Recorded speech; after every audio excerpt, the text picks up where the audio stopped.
अगर तुम्हारी हिम्मत है, मैं आ रहा हूं महाराष्ट्र में। अगर तुम्हारी और तुम्हारी गैंग के किसी, मैं उद्धव ठाकरे, राज ठाकरे और ये जो रावत है, इसके गैंग को चैलेंज कर रहा हूं कि मैं महाराष्ट्र आ रहा हूं, बॉम्बे आ रहा हूं। तुम्हारी औकात होगी तो सामने आना, हाथ लगा के देखना।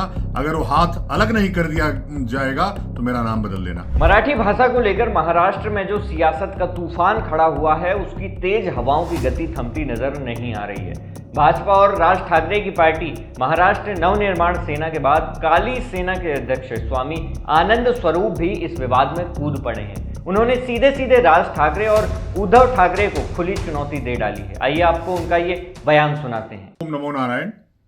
अभी महाराष्ट्र में आप देख रहे होंगे कि किस प्रकार से ये जो राका और साका दो भाई हैं, उद्धव ठाकरे, राज ठाकरे, इनकी जो दो छोटी छोटी गैंग है, बिना मतलब अब तो सत्ता से इतने दूर हैं, इनकी हिम्मत क्या है कि ये मुसलमानों से कह सकें कि अजान तुम अरबी में मत दो, अजान तुम हिंदी मराठी में दो।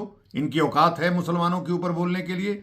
वो भोले भाले मजदूर जो सुदूर 2000 किलोमीटर से दूर जा कर के महाराष्ट्र में अपनी जीविका चला रहे हैं, उनको अकेले पा करके थप्पड़ मारना, उनको प्रताड़ित करना, ये काम इतनी कायराना है। अगर तुम्हारी हिम्मत है, मैं आ रहा हूं महाराष्ट्र में।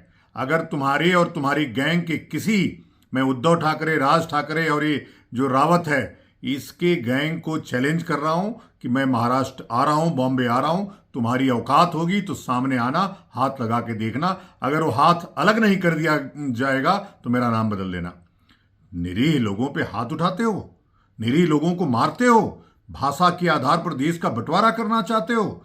जिसको हमारे लिए तमिल, तेलुगु, कन्नड़, मलयालम, हिंदी, भोजपुरी, मराठी, जितनी भाषाएं भारत में बोली जाती हैं, सब महत्वपूर्ण है और सब मिलकर के ही भारत बनता है। आप किसी पे ये थोप नहीं सकते, नहीं तो कल को तुम्हारी जब ये एमपी आएंगे दिल्ली में, पकड़ पकड़ के काली पुतवाएंगे और थप्पड़ मरवाएंगे।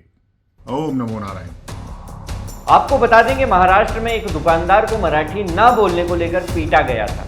मारपीट का वीडियो इंटरनेट पर वायरल होने के बाद तमाम राजनीतिक पार्टियां इसमें कूद पड़ी और अपना राजनीतिक फायदा उठाने की कोशिश में लगी हुई है। देखना होगा कि भाषाई विवाद का ये तूफान देश की जनता का कितना नुकसान करके जाता है। देश और दुनिया की तमाम खबरों से जुड़े रहने के लिए हमारे चैनल सरकारी मंथन को अभी सब्सक्राइब करें। नमस्कार।